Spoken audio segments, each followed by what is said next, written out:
Alors on va continuer à parler séries, mais avec Héloïse Gouaille. Alors aujourd'hui, Héloïse, vous nous conseillez une série américaine qui cartonne aux États-Unis. Il y a une nouvelle saison qui arrive aujourd'hui sur Canal+. Et oui, si je vous dis Yellow Jackets, peut-être que vous pensez aux gilets jaunes. Vous pensez peut-être que je suis tellement bilingue que pour me la péter, j'ai besoin de traduire sans aucune raison valable ce mouvement de protestation apparu en France en 2018. Mouvement des Yellow Jackets. Voilà, les Yellow Jackets. Ah, l'américaine. Sauf que non, rien à voir. Yellow Jackets, c'est une série sur laquelle il faut absolument vous pencher. Si vous ne connaissez pas, c'est votre cas, Thomas, Anissa. Ouais, on connaît pas. Alors, Yellow Jackets, c'est ici le nom d'une équipe de football féminin, des adolescentes athlétiques qui vont tenter de survivre après le crash de leur avion en 1997. Aidez-moi, grossez, faut l'aider. J'arrive pas à respirer, aidez-moi. Bon, si vous n'aimez pas du tout le sang, passez votre chemin parce qu'un crash d'avion, c'est pas forcément propre. Et les réalisateurs n'y vont pas de main morte. C'est pas une histoire vraie, hein, on est d'accord. Non, je crois pas du tout. Et alors, qu'est-ce qui se passe après le crash de cet avion ? On le sait dès le début, les ados ne seront secourus qu'au bout d'1 an et demi. 4 d'entre elles survivent pour de vrai. Enfin, pour de vrai dans la série. Et les épisodes voyagent sans cesse. Pardon, 1 an et demi, c'est beaucoup. 1 an et demi de survie dans la nature. C'est pas une histoire vraie, donc ça va, il n'y a pas de quoi s'emballer non plus. Mais même les histoires fausses me font quelque chose à moi. C'était le cri du cœur de la mère. Ça me fait de la peine pour elle. Oh là là, vous êtes qu'au début des émotions là. Vécu, en fait. 4 d'entre elles survivent pour de vrai dans la série, et les épisodes voyagent sans cesse entre le passé et le présent. 25 ans après le crash, on nous montre à quoi ressemble leur vie d'aujourd'hui, et c'est là que ça devient palpitant, Anissa.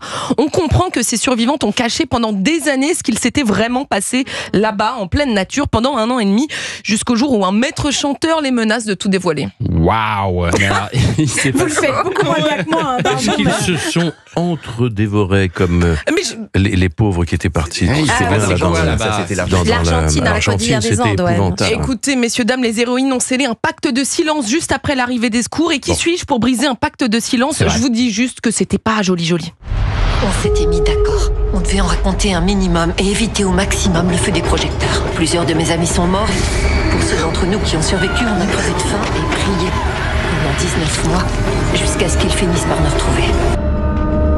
Je crois qu'on sait toutes les deux que c'est un peu plus compliqué que ça. Ok, je suis sûr, ils se sont bouffés entre eux. C'est sûr. Non, c'est pas ça. Je vous dis que c'est pas ça. Ça donne envie, hein. Ah oui, ça donne envie. On a un peu envie de se pendre, mais c'est sympathique. Surtout qu'il y a quand même pas mal de vrais crashs.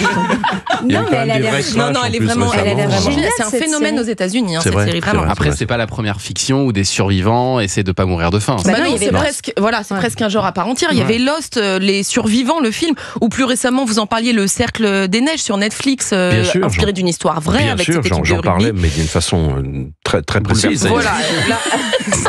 On en a parlé justement des cannibales. Les cannibales. Et bien avant ça, il y a eu le livre Sa Majesté des Mouches de William Golding en 1954. Magnifique. Mais ce mythe des survivants dans la nature, ici, il est revisité d'une manière très moderne. La série mélange plein de genres. C'est un thriller survivaliste, oui, mais avec un peu de paranormal. Il y a aussi, on s'y attend pas mal de scènes drôles. L'esthétique de la série est très belle, un peu vintage, et les images ont parfois un côté psychédélique pour mieux coller à la santé mentale des survivantes qui est pas toujours au beau fixe. La BO, vous l'entendez, est grunge. Oui, parce qu'une partie de l'intrigue se passe en 97, donc les épisodes sont truffés de références culturelles et musicales de cette époque. Ça parlera au Quadra qui était ado dans ces années-là. Oui, ça va. Oui, ça va. Je ne vise personne. Ça donne vraiment envie. Ça me rappelle. C'est vraiment génial. Ce bouquin, Les morts sont tous des cannibales de Gervais d'Anglès. Vous connaissez pas ce bouquin ? C'est exceptionnel. Non, on ne lit pas de livres. Non, Les morts sont tous des cannibales. C'est un auteur paimpolais. C'est extraordinaire. Gervais d'Anglès. De Paimpol. Paimpol, vous connaissez ? Oui, Gervais d'Anglès. Gervais d'Anglès. Les morts sont tous cannibales. C'est un ancien taxi qui a fait des bouquins extraordinaires. Mais non, voyez pas qu'il joue la comédie. Non, c'est vrai. Tout ce qu'il nous dit est faux. Non, c'est vrai, c'est un grand auteur. Non, mais c'est un auteur local, mais c'est formidable. Enfin, peu importe, ça me fait penser à votre série. Non, mais là, vous nous avez perdu, c'est quand vous êtes parti sur Paimpolais. Paimpol, je connais très bien Paimpol parce que moi j'ai une maison juste à côté. Ah, en Bretagne, magnifique. Vous connaissez Paimpol ? Bon, qui vous a donné J'aime Paimpol et puis sa falaise. Qui a envie D'ailleurs, on l'a perdu. Sortez-le, coupez son micro. Qui a vraiment envie de voir Yellow Jackets ? Moi, j'ai envie de le voir. 1, 2, 3, sauf 4. Corinne.